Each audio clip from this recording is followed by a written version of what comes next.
এবং জুডিশিয়ারি প্রত্যাখ্যান করা হবে। যদি বলেন যে কেন, তার উজ্জ্বল উদাহরণ নিয়ে আজকে আপনি আমাকে টকশোতে ডেকেছেন, আমি অনেক কৃতজ্ঞ। আমি যেহেতু খুব সাধারণ মানুষ, সাধারণ ফ্যামিলি থেকে বড় হয়েছি এবং সৎভাবে সাহসিকতার সাথে মানুষকে তার আইনগত অধিকারকে নিশ্চিত করব সেই দৃঢ় প্রত্যয় নিয়ে প্রতিটা মুহূর্তে আমি লড়াই করি। এবং যেখান থেকে আমাদের লড়াইয়ের মূল সম্পদ সেটা হচ্ছে যে সৈয়দ মামুন মাহবুব সাহেবের পিছনে দেখছেন শত শত বই, এগুলো আমরা দিন রাত 24 ঘন্টা পড়ি, চেষ্টা করি ওখান থেকে কথা বলার জন্য। কিন্তু যদি ন্যায় বিচার নিশ্চিত না হয়, যদি কথা বলার সুযোগই যদি না পান, যদি মানুষের পক্ষে কথা বলতেই না পান, তাহলে কি হবে? তাহলে এখন যেটা বলতেছে এই সরকার কেন জুডিশিয়ারিকে, আমি এটা বললাম যে জুডিশিয়ারি ধ্বংস করার উদ্দেশ্যে এরা হয়েছে। প্রথম হচ্ছে আসিফ নজরুল সাহেব, উনি ঢাকা ইউনিভার্সিটির প্রফেসর, একজন শ্রদ্ধেয় শিক্ষক হিসাবে আমি ওনাকে রেসপেক্ট করি, কিন্তু ওনার কিন্তু সীমাবদ্ধতা আছে, একটা পার্টিকুলার সাবজেক্ট পড়ার একটা ইউনিভার্সিটি, সমস্ত সাবজেক্ট পড়ার না। কিন্তু বিং এ লয়ার, সে তাকে যত ছোটই পাবেন আর যতই বড়ই পাবেন, তাকে মামলা অনুপাতে, মামলার প্রয়োজনে তাকে কিন্তু সমস্ত লয় পড়তে হয়। এক এক জায়গায় থেকে এক এক জায়গায় আমাদেরকে মুভ করতে হয়। এই শুধু বাংলাদেশ তো দূরের কথা, সাবকন্টিনেন্টও তো দূরের কথা, পৃথিবীর কোনো ইতিহাসেই দেখাতে পারবেন না একজন প্রফেসর, ইউনিভার্সিটির একজন প্রফেসরকে আইন মন্ত্রণালয়ের মতো দায়িত্ব দেওয়া হয়েছে। কিন্তু দুর্ভাগ্যজনক হলো সত্য, যখন দেশের কোনো নির্বাচিত সরকার না থাকে, ইন্টারিম অথবা কেয়ারটেকার গভর্নমেন্ট, তখন কিন্তু আইন মন্ত্রণালয়ের মেন ভূমিকাটা পালন করে এবং তাদের অধীনে। সেখানে এই আসিফ নজরুল সাহেবের কিছুদিন আগে প্রতিবাদ করেছিলাম, একটা আমরা কন্টেম্পট নোটিশ জারি করার কথা ছিলাম, যদি আমাদের লার্নেড সিনিয়র বন্ধুগণ যদি আমাকে এইভাবে সহযোগিতা করতেন, আমি নিজে বাদী হয়ে ওনাকে কন্টেম্প করতাম। বিকজ যে মহামান্য সুপ্রিম কোর্ট, যেখানে আপনি স্বাধীনতার কথা বলছেন, প্রত্যক্ষ সচিবালয় করবেন, সেইখানে সুপ্রিম কোর্টের বিচারপতি মহোদয়গণ কাকে বেল দিচ্ছেন কি দিচ্ছেন না সেই ব্যাপারে মিডিয়াতে কথা বলা এবং সেটা দেখার বিষয়ে, সেটা শুধু জুডিশিয়ারিকে অপমানিত করা হয়নি, আমাদের জীবিকা অর্জনের উপরে, জীবিকা রোজগারের উপরে চূড়ান্ত ভাবে সেটা আঘাত করেছে।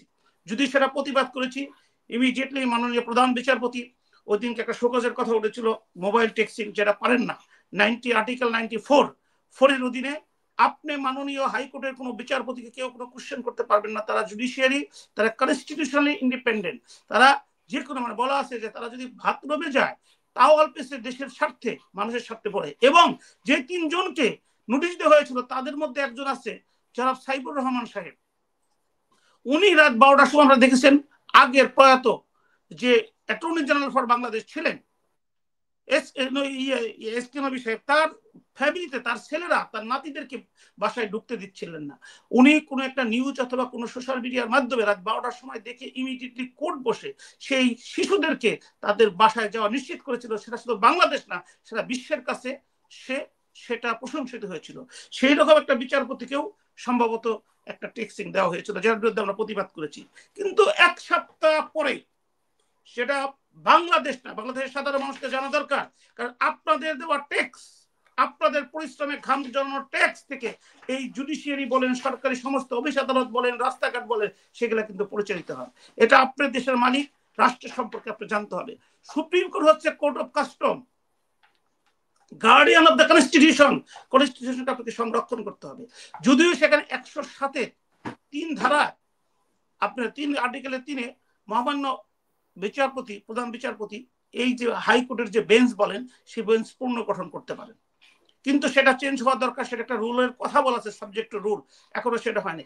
দুঃখজনক হলো সত্য, 1 সপ্তাহ পরে 1 বছরে আমরা দেশের কাস্টম, আপনি ইংল্যান্ডে আছেন, ইংল্যান্ডে কাস্টম দ্বারা দেশটা পরিচালিত হয়, ওই দেশের কেস ল, দেশের কোনো কনস্টিটিউশন নাই, আনরিটেন কনস্টিটিউশন, সেটার মাধ্যমে হয়। সেখানে কাস্টমটা হচ্ছে কি, বাংলাদেশে এ যাবত যে একজন মাননীয় বিচারপতিদেরকে তাদেরকে অ্যাপয়েন্টমেন্ট দেওয়ার পরে 2 বছর পরিপূর্ণভাবে যেদিন হবে তাদেরকে শপথ করানো হবে স্থায়ীকরণের জন্য, এবং সেটা রাষ্ট্রপতি শপথ করাবে মাননীয় প্রধান বিচারপতি তার সাজেশনের পরিপ্রেক্ষিতে। আমরা এই বছর দেখতে পেলাম 1 বছরের মাথায় তাদেরকে পার্মানেন্ট করা হলো।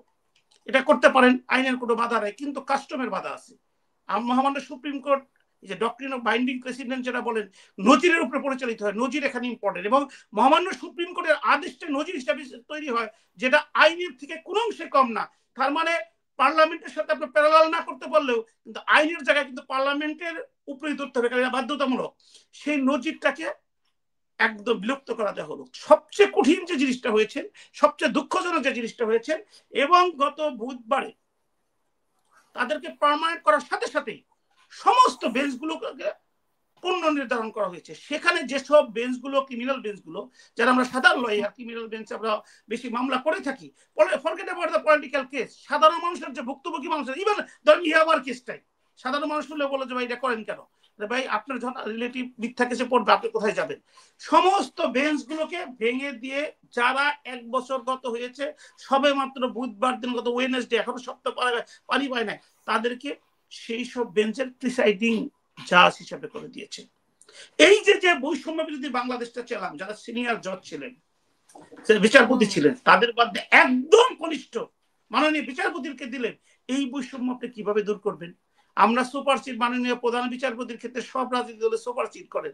যে যন্ত্রণা, যে ব্যথা, যে কষ্টে দেশ জাতি ধ্বংস হয়ে যাচ্ছে, কারণ এই ওই সব জায়গায় কেন সুপারসিড করবে? এটা তো সুপারসিডের চেয়ে বড় জিনিস হয়ে গেল, কারণ তার তো একটা অভিজ্ঞতার ব্যাপার আছে, তার তো একটা এক্সপিরিয়েন্সের ব্যাপার আছে। এখানে বলা অত্যন্ত দরকার যে এখানে কেন আইনজীবীদেরকে বিচারপতি করা হয়। কারণ আমি সুপ্রিম কোর্টে প্র্যাকটিস করি, মামুন সাহেব এখানে সুপ্রিম কোর্টে প্র্যাকটিস করে, সুপ্রিম কোর্টে কাস্টম আমরা অভ্যস্ত প্র্যাকটিস করা, কিন্তু যখন ডিস্ট্রিক্ট জজ, মাননীয় ডিস্ট্রিক্ট জজরা এখানে আসেন, তারা এই কাস্টমের সাথে অভ্যস্ত না, বিশেষ করে রিট পিটিশনের সম্পর্কে তাদের কোনো ধারণা নেই। আপনি যে ইন্টারিম সরকার আমলে স্বাধীনতা খুঁজছেন বিচার বিভাগের, সেই স্বাধীনতার একটা এক্সাম্পল বলি, যেখানে আপনার রাষ্ট্রের মানুষের ফান্ডামেন্টাল রাইট নিশ্চিত হবে, সেখানে তিনটা বেঞ্চের এই প্রিসাইডিং জাজ করে দিয়েছেন ডিস্ট্রিক্ট জাজ থেকে, যাদের কোনো ধারণা ছিল না। হয়তো এইখানে দীর্ঘদিন প্র্যাকটিস করার পরে, সেকেন্ড জাজ হিসেবে থাকার পরে তাদের ধারণা হয়েছে। তারপর আমরা হ্যাপি যে তারা অনেকগুলো ডিসপোজ অফ করতেছিলেন। কিন্তু এই যে সবে মাত্র 1 বছর হয়েছে, এবং যেদিনকে আপনি তাকে কনফার্ম করলেন, সেদিনকে তাদেরকে যে দিলেন, এর চেয়ে বিচার বিভাগের ধ্বংসের আর কি হতে পারে? আইনজীবীরা আমরা মামলা করার কোনো সুযোগই নেই। এবং আরেকটা জিনিস আপনাদেরকে বলি, দেশবাসী জানা দরকার, ভুক্তভোগীরা আমাদের গালিগালাজ করেন যে আইনজীবীদেরকে টাকা দিলাম, আমাদের টাকার রেজাল্টটা কি হলো? প্রশ্ন হচ্ছে যে এই যে মামলাগুলো আমরা করি, যখন কোর্ট খুলে, যেমন 19 অক্টোবর, তখন আমরা বিভিন্ন কোর্টে পাগলের মতো দৌড়াতে থাকি। আমরা দাঁড়িয়ে দাঁড়িয়ে মেনশন স্লিপ দেই, লাইন দাঁড়িয়ে দাঁড়িয়ে মেনশন স্লিপ দেই। সেখানে সিনিয়র আগে যে আমরা জুনিয়র যারা পিছিয়ে থাকতে হয়, সেগুলো যখন আসে ম্যাচিউর হয়, যখন সেগুলো অনেকটা পার্ড হার্ড হয়, সেগুলো আমাদের দিনের পর দিন কোর্টে বসে থাকতে হয়। কিন্তু একটা কষ্ট আছে যেটা আপনারা জানেন না, হঠাৎ করে আমার মামলাটা ডাকলো, পার্ড হার্ড, আমি নাই, সাথে সাথে আউট অফ লিস্ট, অথবা রুল ডিসচার্জ, অথবা আমাদের উপরে একটা পানিশমেন্ট, কষ্ট দিয়ে দেওয়া হয়। সেই সব বেঞ্চগুলো যেটা ডিসেম্বরের 18 তারিখে বন্ধ হয়ে যাবে, আমরা অনেকেই সেই জাতীয় মামলাগুলো করতে সক্ষম হতাম। কিন্তু গত বুধবারে যখন ইনস্ট্যান্ট এই যে 1 বছর হওয়ার সাথে সাথে যাদেরকে কনফার্ম করা হলো এবং বেঞ্চগুলো ভেঙে দেওয়া হলো, তখন আমাদের উপায়টা কোথায় হলো? এই যে মামলাগুলো আমরা তুলি, এখানে একটা খরচ হয়, এটা সকলেই জানি। এর জন্য আমাকে ফাঁসি দিতে পারেন, ঘোষ ছাড়া সেকশন থেকে একটা ফাইলও বেঞ্চে আনা যায় না। ঘোষ ছাড়া একটা ফাইলের অর্ডার হলো আমরা জজ কোর্টের প্রয়োজনীয় জায়গায় পাঠাতে পারি না। এই কষ্ট আমরা ক্লায়েন্টের কাছ থেকে নেই। এই যে আমরা বেঞ্চের আপনার সেকশন থেকে তদবির করে টাকা দিয়ে আইনে অ্যাডজাস্ট করে পাঠাট করলাম, এই টাকাটা তো কম বেশি আমরা ক্লায়েন্টদের কাছে নিয়েছি। এখন যে বন্যার পানির মতো প্লাবিত বন্যা হলে যখন সব বেঁচে যায়, সব বেঁচে গেলো, আমরা উত্তরটা দেবো কোথায়? উত্তর দেওয়ার বড় কথা হচ্ছে এই প্রফেশনালি আমরা থাকতে পারবো না। যেসব ক্রিমিনাল বেঞ্চ দেওয়া হয়েছে তারা ফুললি নিউ এক্সপিরিয়েন্স, এবং কি তারা যেসব বেঞ্চগুলো ছিল, তারা একটা নির্দিষ্ট সময় তাদের গতিটা বাড়ে, তারা বুঝতে পারে কোন মামলা কিভাবে দেয়, সেই গতির কারণে হাইকোর্ট বিখ্যাত। সেই মামলাগুলো আমরা করে থাকি, সেই দ্রুত নিষ্পত্তিকরণের বেঞ্চগুলোকে ভেঙে দেওয়া হলো। হোয়ারাস 18 তারিখে, আজকে আপনার সাথে কথা বলছি 15ই নভেম্বর, 18 নভেম্বর বন্ধ হয়ে যাবে, এই 18 ডিসেম্বর বন্ধ হয়েছে। এর মধ্যে আমি পাচ্ছি কি 21, 22 দুইটা ফ্রাইডে স্যাটারডে, এর মধ্যে পাচ্ছি 28, 29 দুইটা ফ্রাইডে স্যাটারডে, এর মধ্যে পাচ্ছি 4, 5 দুইটা ফ্রাইডে স্যাটারডে, এর মধ্যে পাচ্ছি 12, 13 দুইটা ফ্রাইডে স্যাটারডে, 16 তারিখ বন্ধ। তাহলে আপনি দেখেন এখানে প্রায় 7 থেকে 8 দিন বন্ধ, মাত্র কয়েকটা দিন আছে। এই সময় এটা কি জরুরি ছিল? যদি বিগিনিং অফ দ্য ইয়ার 2026 থেকে যদি করা হতো, তাও তো আমরা আইনজীবীদেরকে সান্ত্বনা দিতে পারতাম যে এত কষ্ট করে মেনশন স্লিপ দিয়েছি, এত কষ্ট করে দাঁড়িয়ে দেখেছি ঘন্টার পর না। কিন্তু খুবই দুঃখজনক, আমি আপনাদেরকে বলি, যারা এগুলো করেছেন তারা কখনোই কোনোদিন একটা মামলা হাইকোর্টে মুভ করেন নাই, একটা মেনশন স্লিপ কখনো দেননি, একটা মামলা কিভাবে নিয়ে আসতে হয় সে অভিজ্ঞতা তাদের নাই। এই জন্য আমরা সবসময় আইনজীবীরা আমাদের সবচেয়ে বড় দাবি কি অভিজ্ঞতার অভাবে কাজ করা নাকি নিজেদের কোনো স্বার্থের কারণে কাজ করা, মানে নিজেদের স্বার্থ তো ডেফিনেটলি স্বার্থ না হলে আপনি এক বছরে আপনি তাদেরকে কনফার্ম করলেন এবং সেই দিনই আপনি বেঞ্চ পুনর্গঠন করে তাদেরকে প্রিসাইডিং জাজ বানিয়ে দিলেন রিটের মতো, যেখানে সৈয়দ মামুন মাহমুদ সাহেব এই রিটের ব্যাপারে জাজ বেঞ্চ পুনর্গঠনের ব্যাপারে পরবর্তীতে সবচেয়ে সুন্দর এবং সবচেয়ে গুরুত্বপূর্ণ কথা বলবে। কিন্তু যদি আপনি স্বার্থহীন না থাকতে রেখে গেলেন, এখন যদি জাতিকে শেখ হাসিনা ফ্যাসিস্টকে আপনি শত্রু ভাবেন, আওয়ামী লীগকে আপনি শত্রু ভাবেন, কিন্তু সমস্ত জাতিকে কেন আপনি শত্রু ভাববেন? আর সমস্ত জাতিকে যদি শত্রু ভাবেন, যারা বিদেশ চলে গেছে, যারা দেশের টাকা পাচার করে, যারা দুর্নীতি করে, তাদের কয়জনকে আপনারা বিচারের সম্মুখীন করতে পেরেছেন? যেভাবে আইন উপদেষ্টা সাহেব বিচারালয়ে কথা বলেছেন, আমার মনে হচ্ছে যে উনারই একটি অসৎ রিফ্লেকশন হয়েছে, যেটা নিয়ে আমরা আগামীকালকে, আপনাকে বলছি আগামীকাল রবিবার দিন আমরা মানববন্ধন করছি। এবং আমি জানি না মহান সৃষ্টিকর্তা কি করবে, কারণ মানুষ যখন অন্যায় করে, অবিচার করে, বিচারের নামে যখন মানুষকে শাস্তি দেয়, তখন কিন্তু স্বয়ং সৃষ্টিকর্তা নেমে আসে। তারপরে ওইখানেই ওই শেখ হাসিনার মতো ফ্যাসিস্ট শক্তিশালী তারা পালিয়ে যেতে বাধ্য হয়। আমরা এই আইন পেশায় আমরা অনার্স মাস্টার্স করেছি, এই পেশাকে ব্রত করে আমরা আমাদের পরিবারের উপরে সেরকম সুযোগ সুযোগ দিতে পারি না, কারণ মামলা হলে কোর্টে আমাদের উপস্থিত হতে হয়, বই থেকে পড়তে হয়, সেইগুলো আমরা তাদেরকে উপস্থাপন করি যাতে একটা ন্যায় বিচার নিশ্চিত হয়।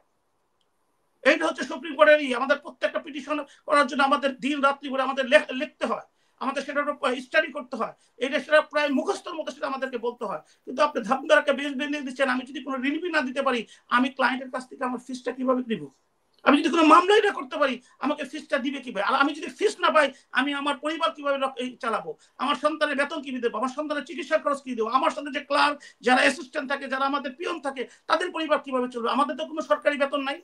এখন মাননীয় বিচারপতিদের বেতন আছে, মাননীয় বিচারপতিদের অনেক সুবিধা আছে। বিশেষ করে আপনি জানবেন যে বাংলাদেশে ইন্টারিম গভর্নমেন্ট আসার পরে যে দুইজন ব্যক্তি সবচেয়ে বেশি বিদেশ ভ্রমণ করেছেন, তার মধ্যে একজন হচ্ছে ডক্টর ইউনূস সাহেব, ইন্টারিম গভর্নমেন্টের মেন, আর একজন হচ্ছেন বাংলাদেশ সুপ্রিম কোর্টের মাননীয় প্রধান বিচারপতি। কিন্তু যে দল, আমি বিএনপি ব্যতীত বলছি, জামাত ইসলামকে, যারা পিআর টিআর নিয়ে সরকারকে ওপেন সাপোর্ট দিয়ে গেছেন, কিন্তু ওনারা একবারে বলেন নাই, এই দুজন বিশিষ্ট ব্যক্তি একবারও কিন্তু এখানে 90% মুসলমানের দেশ, ওই সৌদি আরব উমরা হজ করার জন্য যান নাই, শুকরিয়া আদায় করার জন্য যান নাই। ওই শহীদদের রক্তের উপরে দাঁড়িয়ে যারা এখন ক্ষমতা ভোগ করছেন, বিদেশ বেরিয়ে যাচ্ছেন, তাদের জন্য একদিন কিন্তু দোয়া কামনা করার জন্য, আমরা যেহেতু মুসলমান ধর্ম বিশ্বাস করি, সৌদি আরবের মাটিতে কেউ যান নাই, উমরা হজও করেন নাই। এই যে কথাগুলো আপনাকে বলতে কেন বাধ্য হচ্ছি, এটা আমাদের বেঁচে থাকার কোশ্চেন, জীবিকা অর্জনের কোশ্চেন। আপনি যদি আমাকে যে প্রফেশনে আছি, যে প্রফেশনে বৈধভাবে পরিশ্রম করে চলবো, আপনি আমার প্রফেশনে এই যখন খুশি তখনই প্রতিবন্ধকতা সৃষ্টি করবেন, আমাকে কাজ করতে দিবেন না। আমি একটা মামলা ফিক্স করছি, সেটা হিয়ারিং করতে দিবেন না। একটা দ্রুত নিষ্পত্তি বেশ রাইটলি দিচ্ছেন, সেটা করছেন না। কারণ আমাকে যদি হাইকোর্ট কোনো অন্যায় অবিচার করে, সেখানে state for the attorney general for the state immediately যেতে পারেন। আগে ছিল একটা চেম্বার জাজ, এখন হয়েছে 2টা চেম্বার জাজ। দেশের মানুষ জানতে হবে কিনা, আমাদেরকে বলতে হবে। আমি তো কন্টেম্প খাইতে খাইতে কন্টেম্প শেষ হয়ে গেছে। আমার নামই কন্টেম্প নট, 4বার কন্টেম্প খেয়েছে, 2বার আজীবন আমাকে ব্যান করা হয়েছিল। যাই সৌভাগ্যক্রম এখন প্র্যাকটিস করছি, কিন্তু প্র্যাকটিস করে আপনি কি বেঞ্চি না থেকে প্র্যাকটিস করবেন কিভাবে? কালকে রবিবার, আর 15 দিন 16 দিন পরে কোর্ট বন্ধ হয়ে যাবে, আমরা হাই হতাশার মধ্যে আছি। How will survive and December vacation? How we will survive? How we will pay our children tuition fee in January? How we will maintain our family? এইগুলো তো অভিজ্ঞতার ব্যাপার। আমি আপনাকে চ্যালেঞ্জ করে বললাম যে যদি আপনার অভিজ্ঞতা না থাকে, একটা মেনশন স্লিপ কিভাবে দিতে হয়, যদি আপনার অভিজ্ঞতা না থাকে ক্লার্ক দিয়ে কিভাবে ফাইল আনাবে, যদি আপনার অভিজ্ঞতা না থাকে একটা পিটিশন লিখতে আপনার কত কষ্ট হয়, যদি আপনার অভিজ্ঞতা না থাকে যে একটা ভুক্তভোগী ক্লায়েন্ট বারবার কান্নাকাটি করছে, তার অসুস্থ বাবা, মৃত্যু পথযাত্রী, তার মেয়েটার বিয়ে ঠিক হয়েছে, বিয়ের অনুষ্ঠানে যে বাবাটা থাকলে বিয়ে দিতে পারে, অসুস্থ ছেলেটা বারবার কাঁদাচ্ছে, এই অভিজ্ঞতা ক্রিমিনাল মামলায় থেকে আসে। সেগুলো দ্রুত নিষ্পত্তির বেঞ্চগুলো যদি আপনি ভেঙে দিয়ে যান, আমরা কোথায় যাব? তো আমরা অনেক ধন্যবাদ আপনাকে। আমরা